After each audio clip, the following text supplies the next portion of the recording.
Hello students, welcome to my channel Sumi's biology classes. আমি তোমাদের Susmita ma'am. আজকে যে বিষয়টা আলোচনা করব সেটা হলো নিউরন, নিউরোগ্লিয়া এবং স্নায়ু। আগের ক্লাসে আমি তোমাদের সাথে স্নায়ুতন্ত্র নিয়ে আলোচনা করেছি। সেই স্নায়ুতন্ত্রেরই গঠনগত কার্যগত একক হলো নিউরন। আরেকবার আমি স্নায়ুতন্ত্র কি সেটা বলে দিচ্ছি, শুনে নাও। যে তন্ত্রের মাধ্যমে পরিবেশ থেকে প্রাণী দেহে উদ্দীপনা গৃহীত হয় এবং উদ্দীপনায় সাড়া দিয়ে পরিবেশের সঙ্গে সামঞ্জস্য রক্ষা করা হয় তাকেই বলা হয় স্নায়ুতন্ত্র। স্নায়ুতন্ত্র দুটো উপাদান নিয়ে গঠিত, নিউরন এবং নিউরোগ্লিয়া। আজকে যেটা আমরা আলোচনা করব সেটা হচ্ছে নিউরনের গঠন, প্রকারভেদ আর নিউরোগ্লিয়া, আর তার সাথে স্নায়ু। ওকে, এখানে দেখো যে ছবিটা আমি এখানে এঁকেছি এটা হলো নিউরনের একটা ছবি। নিউরনের গঠনটা এখানে দেখানো হয়েছে। এই ছবিটা তোমাদের মাধ্যমিকের জন্য খুবই গুরুত্বপূর্ণ একটা ছবি। এই আঁকাটা খুব ভালো করে তোমাদের প্র্যাকটিস করতে হবে এই পয়েন্টিংগুলো সহ। এই যে নিউরনের গঠন, এখানে আগেই আমি তোমাদের বলে দিই নিউরনটা কি। নিউরন হলো স্নায়ুতন্ত্রের গঠনগত ও কার্যগত একক, যা স্নায়ু স্পন্দন বহন করে। এখানে আগে একবার বলে দিই, এই যে এটা দেখছো এটাই হচ্ছে মানুষের স্নায়ুতন্ত্রের ছবি, ঠিক আছে? এবারে দেখো নিউরনের গঠন। নিউরনের গঠনে আমরা কি বলবো? নিউরন দুটো অংশ নিয়ে গঠিত। কি কি? কোষদেহ এবং প্রবর্ধক।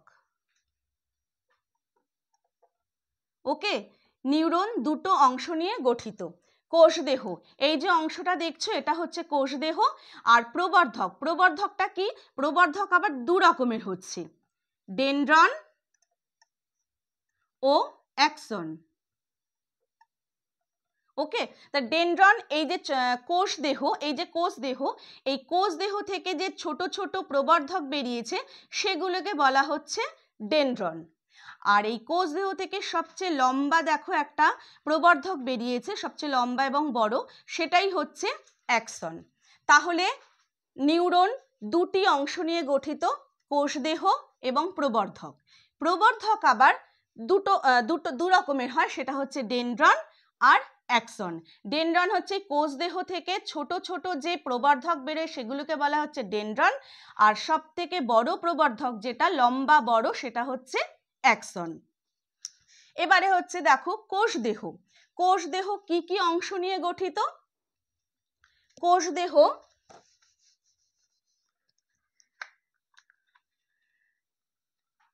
কোষদেহ বিভিন্ন অংশ নিয়ে গঠিত। কি কি? সেইগুলো হচ্ছে কোষ ঝিল্লি,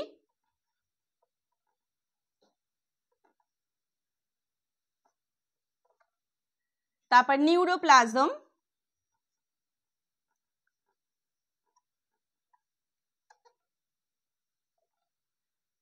নিউক্লিয়াস,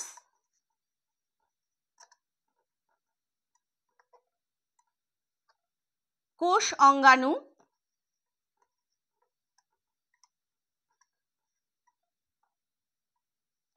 নিজেল দানা,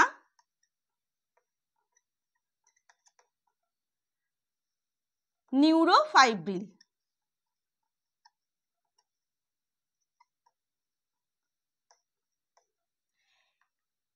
কোষ দেহের বিভিন্ন অংশগুলি, হ্যাঁ, এই কোষ দেহের বিভিন্ন অংশগুলি হচ্ছে কোষ ঝিল্লি, নিউরোপ্লাজম, নিউক্লিয়াস, কোষ অঙ্গাণু, নিজেল দানা, নিউরোফাইব্রিল। এবার কোষ ঝিল্লিটা কি? কোষ ঝিল্লি দেখো, এই যে কোষ দেহ, এই কোষ দেহের যে আবরণী, হ্যাঁ, কোষ দেহের যে আবরণী তাকেই বলা হচ্ছে কোষ ঝিল্লি। কোষ ঝিল্লি কিন্তু লাইপোপ্রোটিন নির্মিত। এবার নিউরোপ্লাজমটা কি? নিউরোপ্লাজম হচ্ছে দেখো এই কোষ দেহের, নিউরনের কোষ দেহের মধ্যে যে সাইটোপ্লাজম থাকে তাকেই বলা হয় নিউরোপ্লাজম। এই নিউরোপ্লাজম কিন্তু আলাদা করে শর্ট প্রশ্নে আসতে পারে যে নিউরোপ্লাজম কি, 1 নম্বরের প্রশ্ন। তখন তোমাদের বলতে হবে নিউরনের কোষ দেহের মধ্যে যে সাইটোপ্লাজম থাকে তাকেই বলা হচ্ছে নিউরোপ্লাজম। আচ্ছা, এরপর নিউক্লিয়াস। নিউক্লিয়াসটা দেখো একদম মাঝখানে, আমি এখানে নীল রং দিয়ে বুঝিয়েছি, একদম মাঝখানে কোষ দেহের একদম কেন্দ্রে যে গোলাকার অংশটা থাকে তাকে বলা হচ্ছে নিউক্লিয়াস। ওকে, আচ্ছা, এই নিউক্লিয়াস। এবারে হচ্ছে দেখো কোষ অঙ্গাণু। এই কোষ অঙ্গাণু, এই কোষ অঙ্গাণুগুলো কিন্তু তোমার এই নিউরোপ্লাজম, যেটা সাইটোপ্লাজমটা, সেই নিউরোপ্লাজমের মধ্যে কিন্তু কোষ অঙ্গাণুগুলো ভেসে থাকে। কোষ অঙ্গাণু কি কি থাকছে? মাইটোকন্ড্রিয়া থাকে, গলগি বডি থাকতে পারে, আবার সেন্ট্রোজোমও থাকতে পারে। এখানে একটা ইম্পর্টেন্ট কথা, যেটা হচ্ছে তোমার সেন্ট্রোজোম। এই নিউরনের কোষ দেহের যে সেন্ট্রোজোম সেটা কিন্তু অনুন্নত, সেই কারণে কিন্তু তোমার কোষ দেহ মানে নিউরনটা বিভাজিত কিন্তু হয় না। এখানেও কিন্তু একটা প্রশ্ন আসতে পারে যে মানব দেহে কোন কোষ বা কোন সেল বিভাজিত হয় না, তখন বলবে নিউরন, ঠিক আছে, বা স্নায়ু কোষ কিন্তু বিভাজিত হয় না। কেন হয় না? কারণ এর যে সেন্ট্রোজোম সেটা কিন্তু অনুন্নত এবং নিষ্ক্রিয়, যার জন্য তোমার এই নিউরন কিন্তু বিভাজিত হয় না। আচ্ছা, এরপরে দেখো নিজেল দানা। নিজেল দানা দেখো এই কোষ দেহের মধ্যে কণিকার মতো, ছোট ছোট কণিকার মতো হচ্ছে নিজেল দানা থাকে। এই নিজেল দানা তোমার রাইবোনিউক্লিয় প্রোটিন দ্বারা গঠিত হয়, আর নিজেল দানা প্রোটিন সংশ্লেষে সাহায্য করে। এরপরে দেখো নিউরোফাইব্রিল। নিউরোফাইব্রিলটা কি? এই যে দেখো ঠিক এইখানে তোমার কোষ দেহ আর অ্যাক্সনের যে সংযোগ স্থলটা, এইখানে দেখো সূত্রাকার কিছু অংশ দেখা যাচ্ছে, সূত্রাকার, এটাকে বলা হচ্ছে নিউরোফাইব্রিল। এই নিউরোফাইব্রিল কিন্তু নিউরনের সংকোচনে সাহায্য করে। তাহলে এই হয়ে গেল পুরো কোষ দেহের গঠন। আর একটা ইম্পর্টেন্ট তথ্য দেখো, এই কোষ দেহকে, নিউরনের কোষ দেহকে বলা হয় নিউরোসাইটন। হ্যাঁ, এখানে কিন্তু নিউরোসাইটন কি, এটাও কিন্তু 1 নম্বরের প্রশ্নে আসতে পারে যে নিউরোসাইটন বলতে কি বোঝো বা কি, তখন তোমরা বলবে যে নিউরনের কোষ দেহকে বলা হয় নিউরোসাইটন। আচ্ছা, এইবারে দেখো অ্যাকশন। এই অ্যাকশনের দেখো তোমার এইখানে যে কোষ দেহের সাথে, কোষ দেহ থেকে যেখান থেকে অ্যাকশনটা নির্গত হয়েছে, ঠিক এই জায়গাটাকে বলা হয় অ্যাকশন হিল্ক। অ্যাকশন হিল্ক। আচ্ছা, তার আগে আমি এই কথাটা বলে দিই যে প্রবর্ধক তো 2 রকমের হচ্ছে, ডেনড্রন আর অ্যাকশন। তাহলে এই কোষ দেহ থেকে যে ছোট ছোট প্রবর্ধক বেরিয়েছে তাকে বলা হচ্ছে ডেনড্রন। এখন এই ডেনড্রনের কাজটা কি? ডেনড্রন কিন্তু তোমার পূর্ববর্তী নিউরন থেকে স্নায়ু স্পন্দনকে কোষ দেহে প্রবাহিত করে বা বহন করে নিয়ে আসে, এটাই হলো ডেনড্রনের কাজ। আর ডেনড্রন দেখো শাখান্বিত হয়, অসংখ্য শাখা প্রশাখা কিন্তু ডেনড্রন থেকে নির্গত হয়। এই এক একটা শাখাকে বলা হয় কিন্তু ডেনড্রাইট। ওকে, আর এই কোষ দেহ থেকে যে এক লম্বা প্রবর্ধক বেরিয়েছে তাকে বলা হচ্ছে অ্যাকশন। আর এই অ্যাকশন কিন্তু শাখা প্রশাখা থাকে না বা খুব স্বল্প শাখাযুক্ত হতে পারে।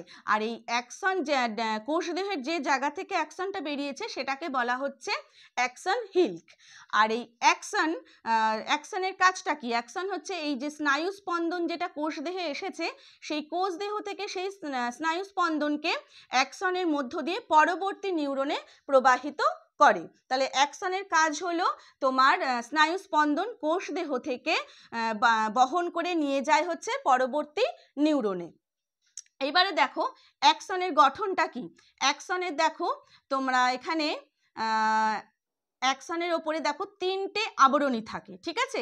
এই 3টে আবরণীর সব থেকে ভিতরের যে আবরণী থাকে সেটাকে বলা হয় অ্যাক্সোলেমা, আর মধ্যবর্তী যে আবরণীটা সেটাকে বলা হয় মাইলিন সিদ বা মেডুলারি আবরণ, আর সব থেকে বাইরের, একদম বাইরের যে আবরণীটা সেটাকে বলা হয় নিউরিলেমা। তাহলে অ্যাকশনের ওপরে 3টে আবরণী থাকে, কি কি?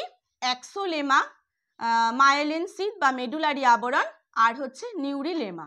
এখানে দেখো মাইলিন সিদ আর নিউরিলেমার মাঝখানে থাকে হচ্ছে সোয়ান কোষ। এই যে লাল রং দিয়ে আমি এখানে এঁকেছি, দেখো এগুলো হচ্ছে সোয়ান কোষ। আর দেখো এই অ্যাক্সনের মধ্যে যে সাইটোপ্লাজম থাকে তাকে বলা হচ্ছে এক্সোপ্লাজম। এটাও কিন্তু 1 নম্বরের প্রশ্নে আসতে পারে যে এক্সোপ্লাজম কি। তাহলে নিউরনের অ্যাক্সনের মধ্যে যে সাইটোপ্লাজম থাকে তাকেই বলা হয় এক্সোপ্লাজম। এবারে দেখো এখানে এই যে মাইলিন শীথ, এই মাইলিন শীথ কিন্তু জায়গায় জায়গায় মাঝে মাঝে কিন্তু তোমার বিচ্ছিন্ন হয়ে গেছে, যার ফলে নিউরিলেমা সেই জায়গাটায় সংকুচিত হয়ে গেছে। এই সংকুচিত জায়গাটাকেই বলা হচ্ছে র্যানভিয়ারের পর্ব। তারপরে দেখো একদম অ্যাক্সনের শেষ প্রান্ত শাখান্বিত হয়ে সৃষ্টি করেছে প্রান্ত বুরুষ। এই হয়ে গেল পুরো অ্যাক্সনের গঠন। তাহলে এইখানে কিন্তু এই যে টোটাল নিউরনের গঠন এটা খুব ভালো করে পড়বে, এখান থেকে খুব ছোট ছোট প্রশ্ন কিন্তু আসে। আর এই যে ছবিটা, এই ছবিটা কিন্তু খুব ভালো করে তোমাদের আঁকা প্র্যাকটিস করতে হবে পয়েন্টিংগুলো সহ। আচ্ছা, এইবারে যেটা করব সেটা হচ্ছে আমাদের নিউরনের প্রকারভেদ। নিউরন কত রকমের হচ্ছে।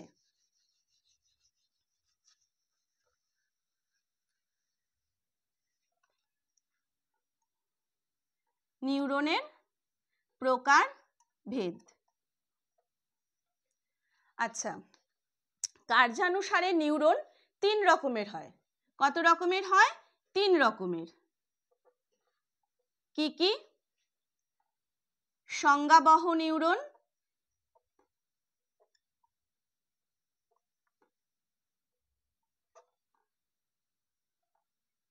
2 হচ্ছে আজ্ঞাবহ নিউরন,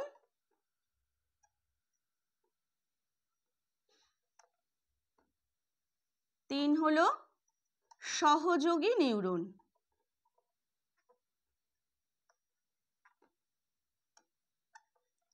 আচ্ছা, এই সংজ্ঞাবহ নিউরনকে বলা হয় সেন্সারি নিউরন। হ্যাঁ, সংজ্ঞাবহ নিউরনকে বলা হয় সেন্সারি নিউরন, আজ্ঞাবহ নিউরনকে বলা হয় মোটর নিউরন, আর সহযোগী নিউরনকে বলা হয় অ্যাডজাস্টার নিউরন। আচ্ছা, এইটা বলার আগে আমি একটা জিনিস এখানে লিখছি। উদ্দীপনা, গ্রাহক,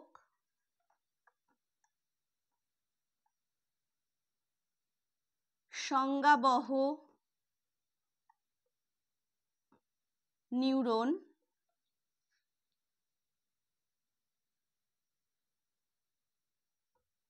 স্নায়ু কেন্দ্র,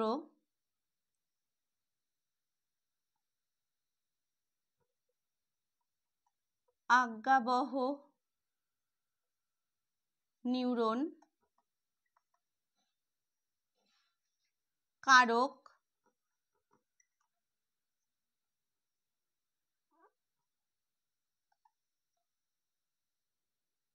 সাড়া প্রদান।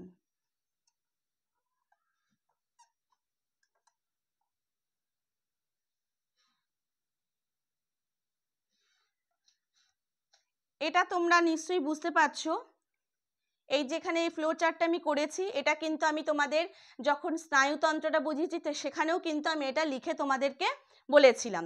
এইটা আমি এই কারণে এখন লিখেছি যে এখান থেকে আমি তোমাদের সংজ্ঞাবহ নিউরন আর আজ্ঞাবহ নিউরনটা বোঝাবো, এতে তোমরা ভালো বুঝতে পারবে। ঠিক আছে? আচ্ছা, এখানে সংজ্ঞাবহ নিউরন, সংজ্ঞাবহ নিউরনটা কাকে বলছে? দেখো এখানে উদ্দীপনা, উদ্দীপনা পরিবেশ থেকে গ্রাহক, গ্রাহক বলতে আমাদের চোখ, ত্বক, কান, নাসিকা এইগুলো হচ্ছে আমাদের গ্রাহক, গ্রাহক অঙ্গ। তাহলে উদ্দীপনা গ্রাহকে গৃহীত হচ্ছে, তারপর সেই উদ্দীপনা সংজ্ঞাবহ নিউরনের মধ্য দিয়ে কোথায় যাচ্ছে? স্নায়ু কেন্দ্রে। স্নায়ু কেন্দ্র বলতে মস্তিষ্ক ও সুষুম্নাকাণ্ডকে বোঝায়। তাহলে এই যে গ্রাহকে মানে উদ্দীপনা বা স্নায়ু স্পন্দন গ্রাহকে গৃহীত হয়ে তারপর সংজ্ঞাবহ নিউরনের মধ্য দিয়ে স্নায়ু কেন্দ্রে যাচ্ছে। তাহলে সংজ্ঞাবহ নিউরনটা কাকে বলে? এখান থেকে আমরা ডেফিনেশনটা দিতে পারবো কি, যে নিউরন স্নায়ু স্পন্দন বা উদ্দীপনা গ্রাহক দ্বারা গৃহীত হয়ে যে নিউরনের মধ্য দিয়ে স্নায়ু কেন্দ্রে পৌঁছায় তাকেই বলা হয় সংজ্ঞাবহ নিউরন। তাহলে সংজ্ঞাবহ নিউরন কাকে বলছে? যে নিউরনের মধ্য দিয়ে উদ্দীপনা গ্রাহক থেকে স্নায়ু কেন্দ্রে পৌঁছায় তাকেই বলা হয় সংজ্ঞাবহ নিউরন। আবার এখান থেকে আমরা সংজ্ঞাবহ নিউরনের কাজটা কি? সংজ্ঞাবহ নিউরনের কাজ হলো উদ্দীপনা বা স্নায়ু স্পন্দনকে গ্রাহক থেকে স্নায়ু কেন্দ্রে বহন করে নিয়ে যাওয়া, এটাই হলো সংজ্ঞাবহ নিউরনের কাজ। আবার দেখো সংজ্ঞাবহ নিউরনকে বলা হয় অন্তর্মুখী নিউরন। অন্তর্মুখী কেন বলছে? কারণ এক্ষেত্রে দেখো স্নায়ু স্পন্দন বা উদ্দীপনা বাইরে থেকে ভেতরের দিকে যাচ্ছে, তাহলে পরিবেশ থেকে গ্রাহকের দ্বারা গৃহীত হচ্ছে, মানে পরিবেশ থেকে মানে বাইরের থেকে স্নায়ু কেন্দ্রে মানে আমাদের শরীরের ভেতরে মস্তিষ্কে বা সুষুম্না কাণ্ডে যাচ্ছে, তাহলে বাইরের থেকে ভেতরের দিকে যাচ্ছে বলে একে কিন্তু এই সংজ্ঞাবহ নিউরনকে আমরা কিন্তু অন্তর্মুখী নিউরনও বলতে পারি। ওকে, তাহলে সংজ্ঞাবহ নিউরনকে অন্তর্মুখী নিউরনও বলা হয়। এইবারে দেখো আজ্ঞাবহ নিউরন। আজ্ঞাবহ নিউরন কাকে বলছে? যে নিউরন স্নায়ু স্পন্দন বা সাড়া স্নায়ু কেন্দ্র থেকে কারকে বহন করে নিয়ে যায় তাকেই বলা হয় আজ্ঞাবহ নিউরন। তাহলে আজ্ঞাবহ নিউরনের কাজটা কি? আজ্ঞাবহ নিউরনের কাজ হলো উদ্দীপনা বা স্নায়ু স্পন্দন বা সাড়া স্নায়ু কেন্দ্র থেকে কারকে বহন করে নিয়ে যাওয়া। ঠিক আছে, কারকে বহন করে নিয়ে যাওয়ার পরেই কারক উদ্দীপিত হয়ে সাড়া প্রদান করে। ঠিক আছে, তাহলে এখানে দেখো আজ্ঞাবহ নিউরন, এই আজ্ঞাবহ নিউরনকে কিন্তু বহির্বাহী নিউরনও বলা হয়। কেন বহির্বাহী নিউরন বলা হচ্ছে? কারণ কেন্দ্র থেকে অর্থাৎ ভিতরের থেকে বাইরের দিকে বহন করে নিয়ে যাচ্ছে উদ্দীপনাকে বা সাড়াকে। ঠিক আছে, সেই কারণে একে বলা হয় বহির্বাহী নিউরন। বহির্বাহী নিউরন, কারণ এই আজ্ঞাবহ নিউরন সাড়া বা উদ্দীপনাকে স্নায়ু কেন্দ্র অর্থাৎ ভিতর থেকে বাইরের দিকে বহন করে নিয়ে যাচ্ছে বলে একে বলা হয় বহির্বাহী নিউরন। তাহলে এই হয়ে গেল আজ্ঞাবহ নিউরন। তোমরা এই চারটার মাধ্যমেই সংজ্ঞাবহ নিউরন আর আজ্ঞাবহ নিউরনটা পড়বে, তাহলে দেখবে কখনোই তোমাদের এটা ভুল হবে না বা ভুলে যাবে না, মনে থাকবে। ঠিক আছে, এইবারে হচ্ছে সহযোগী নিউরন। সহযোগী নিউরন কাকে বলছে? সহযোগী নিউরন হচ্ছে যে নিউরন সংজ্ঞাবহ নিউরন ও আজ্ঞাবহ নিউরনের মধ্যে একটা সংযোগ সাধন করে তাকেই বলা হয় সহযোগী নিউরন। এই সহযোগী নিউরন কিন্তু স্নায়ু কেন্দ্রে অবস্থান করে। ঠিক আছে, তার মানে সংজ্ঞাবহ নিউরন আর আজ্ঞাবহ নিউরনের মধ্যে একটা সংযোগ সাধন করে, সেই কারণে একে বলা হচ্ছে সহযোগী নিউরন। তাহলে এই হয়ে গেল নিউরনের প্রকারভেদ। তাহলে আমরা নিউরন সম্পর্কে এইটুকুই আমাদের জানতে হবে যে নিউরন কি। হ্যাঁ, নিউরন কি, নিউরনের গঠন, নিউরনের প্রকারভেদ আর নিউরনের কাজ। নিউরনের কাজ হচ্ছে স্নায়ু স্পন্দন বহন করা। ঠিক আছে, তাহলে এইটুকুই তোমাদের পড়তে হবে নিউরন সম্পর্কে, আর এই ছবিটা ভালো করে আঁকা প্র্যাকটিস করতে হবে। আচ্ছা, এইবারে হচ্ছে নিউরোগ্লিয়া। নিউরোগ্লিয়া কিন্তু তোমার স্নায়ুতন্ত্রের আরেকটি উপাদান, অর্থাৎ নিউরন ছাড়া নিউরোগ্লিয়া হচ্ছে আরেকটি উপাদান হচ্ছে তোমার ওই স্নায়ুতন্ত্রের। ওকে, এখন এই নিউরোগ্লিয়া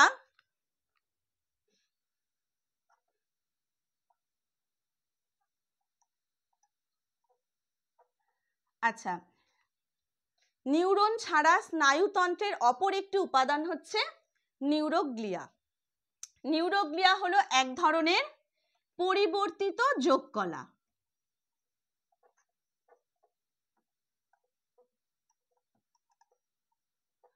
নিউরোগ্লিয়া হচ্ছে এক ধরনের পরিবর্তিত যোগকলা। নিউরোগ্লিয়া কিন্তু স্নায়ুতন্ত্রে নিউরনের থেকে অনেক বেশি সংখ্যায় থাকে।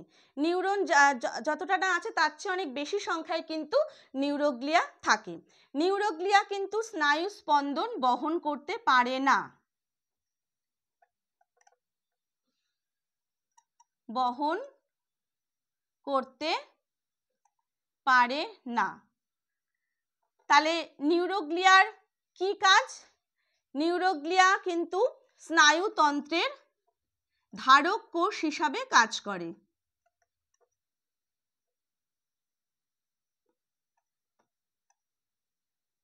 ঠিক আছে, নিউরোগ্লিয়া স্নায়ুতন্ত্রের ধারক কোষ হিসাবে কাজ করে। আর কি কাজ করে?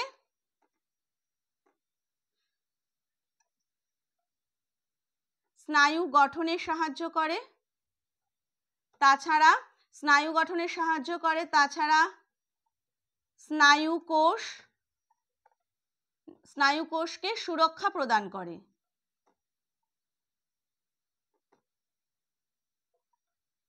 স্নায়ু গঠনে সাহায্য করে, স্নায়ু কোষকে সুরক্ষা প্রদান করে। আর একটা কাজ করে, সেটা হচ্ছে স্নায়ু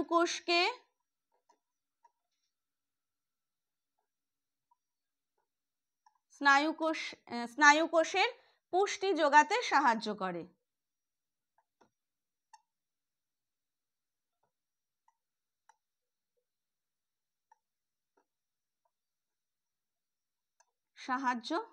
করে। তাহলে এই হলো নিউরোগ্লিয়া। এবার নিউরোগ্লিয়া কিন্তু 3 ধরনের হতে পারে। আকৃতি অনুসারে নিউরোগ্লিয়া 3 রকমের হয়। কি কি?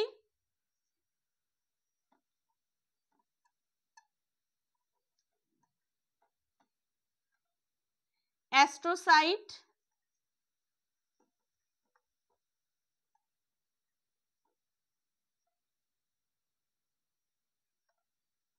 অলিগোডেন্ড্রোগ্লিয়া,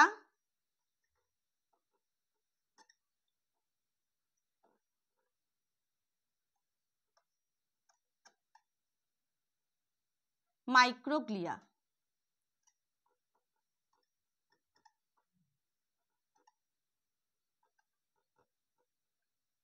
ওকে,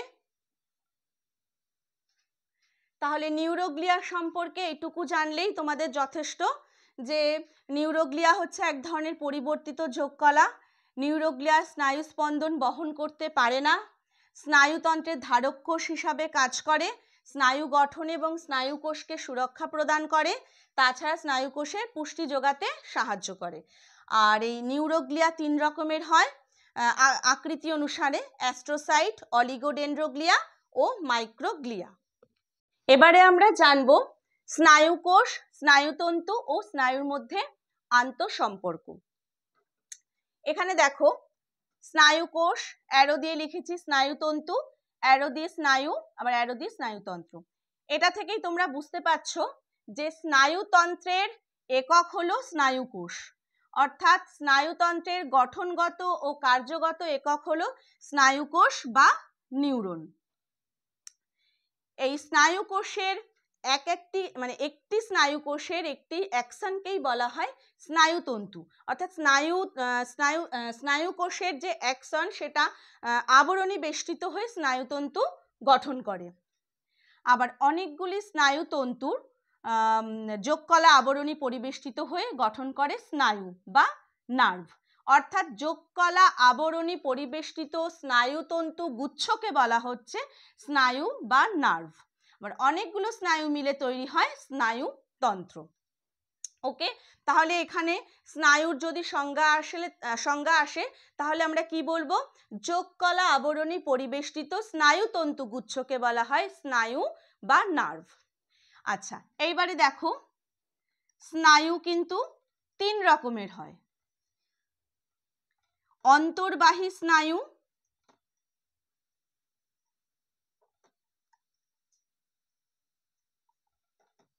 বহির্বাহী স্নায়ু,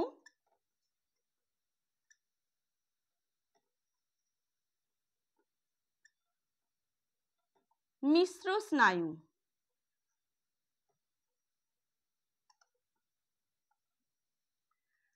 স্নায়ু 3 রকমের হয়: অন্তর্বাহী স্নায়ু, বহির্বাহী স্নায়ু আর মিশ্র স্নায়ু।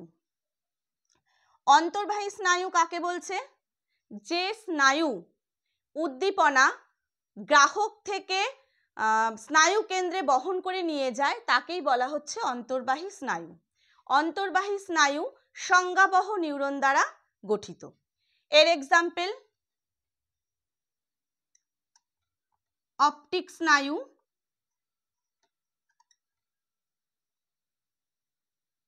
অলফ্যাক্টরি স্নায়ু,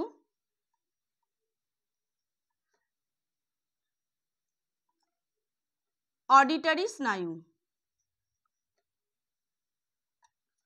ওকে, আর বহির্বাহী স্নায়ু কি? বহির্বাহী স্নায়ু হচ্ছে যে স্নায়ু উদ্দীপনা স্নায়ু কেন্দ্র থেকে কারকে বহন করে নিয়ে যায় তাকেই বলা হয় বহির্বাহী স্নায়ু। বহির্বাহী স্নায়ুর এক্সাম্পল হলো অকিউলোমোটর স্নায়ু।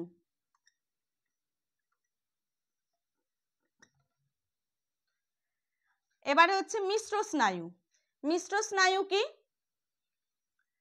যে স্নায়ু অন্তর্বাহী এবং বহির্বাহী, অর্থাৎ না অন্তর্বাহী বহির্বাহী না, যে স্নায়ু আজ্ঞাবহ নিউরন ও সংজ্ঞাবহ নিউরন উভয় নিউরন দ্বারা গঠিত তাকেই বলা হচ্ছে মিশ্র স্নায়ু।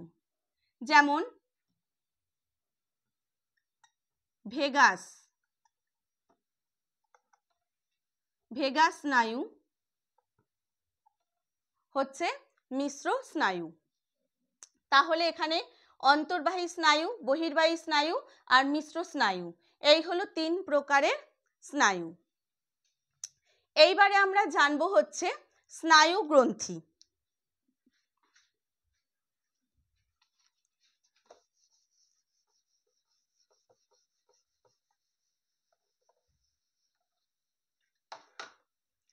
দেখো স্নায়ু গ্রন্থির ছবিটা আমি এখানে এঁকেছি।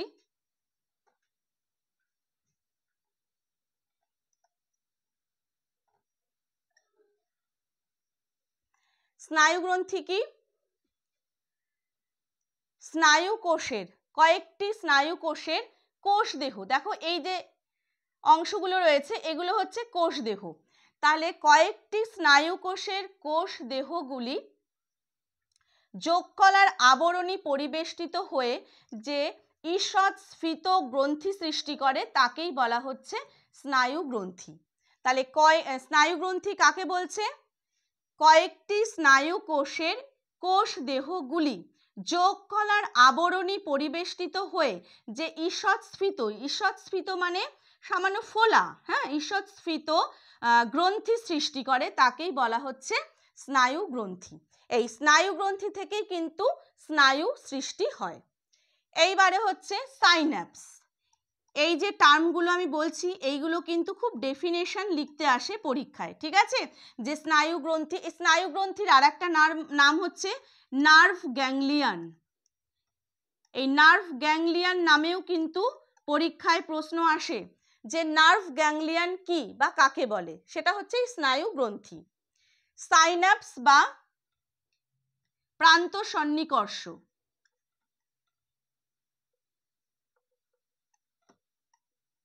তাহলে সাইন্যাপস, এই যে ছবিটা আমি এঁকেছি এটা হচ্ছে সাইন্যাপসের ছবি, ঠিক আছে? সাইন্যাপস কি? দুটি নিউরনের সংযোগস্থল, যেখানে একটি নিউরনের শেষ এবং অপর একটি নিউরনের শুরু, ঠিক সেই জায়গাটাকেই বলা হচ্ছে সাইন্যাপস। দেখো এই যে সাইন্যাপসের ছবিটা আমি এখানে এঁকেছি, এটা হচ্ছে দেখো একটা নিউরনের অ্যাকশনের, হ্যাঁ এটা অ্যাকশন, আর এটা অপর নিউরনের ডেনড্রান, ডেনড্রানের একটা শাখা ডেনড্রাইট, ঠিক আছে? এই যে সংযোগ স্থলটা এইটাকে সাইন্যাপস বলছে। এদের মধ্যে যে একটা ছোট্ট ফাঁকা জায়গা আছে এই ফাঁকা জায়গাটাকে বলা হচ্ছে সাইন্যাপটিক ক্লেফট, হ্যাঁ। আর এই যে দেখছো এগুলো হচ্ছে সাইন্যাপটিক ভেসিকেল। এখানে কিন্তু তোমার নিউরোট্রান্সমিটার অ্যাসিটাইল কোলিন তোমার এখান থেকে স্নায়ু স্পন্দন এই অ্যাসিটাইল কোলিনের মাধ্যমে কিন্তু অ্যাকশন থেকে ডেনড্রানে প্রবাহিত হচ্ছে, ঠিক আছে? এইটা হচ্ছে সাইন্যাপসের গঠন। সাইন্যাপস কিন্তু আবার 3 রকমের হয়।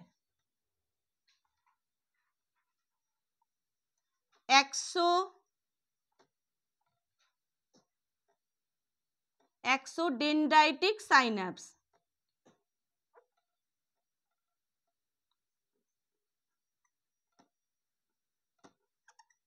এক্সোডেনড্রাইটিক সাইন্যাপস,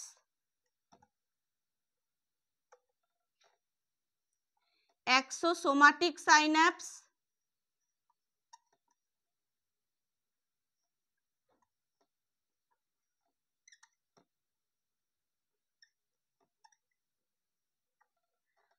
আর এক্সোএক্সোনিক সাইন্যাপস।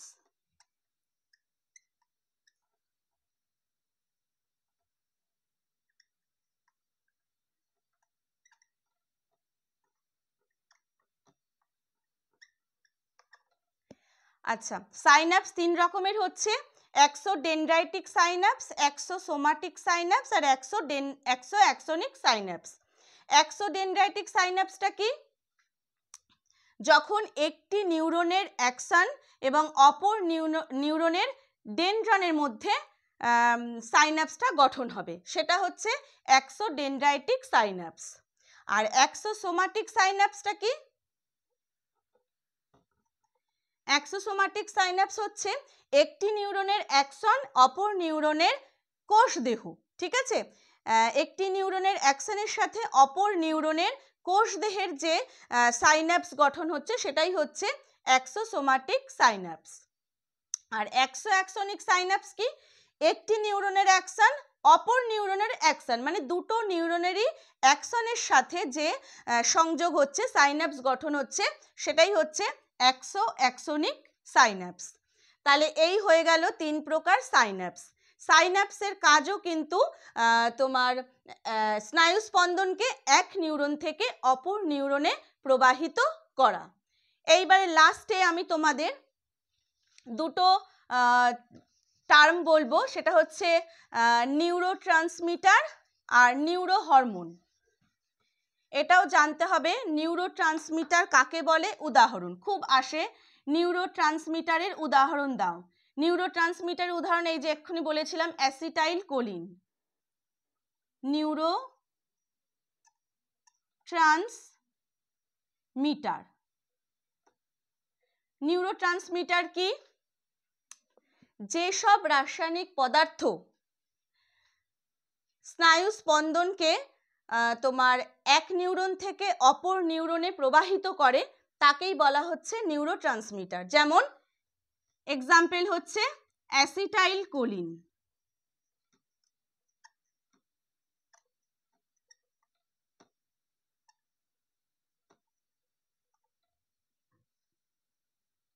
এটা খুব আসে পরীক্ষায়, নিউরোট্রান্সমিটারের উদাহরণ অ্যাসিটাইল কোলিন। এবারে হচ্ছে দেখো নিউরো হরমোন।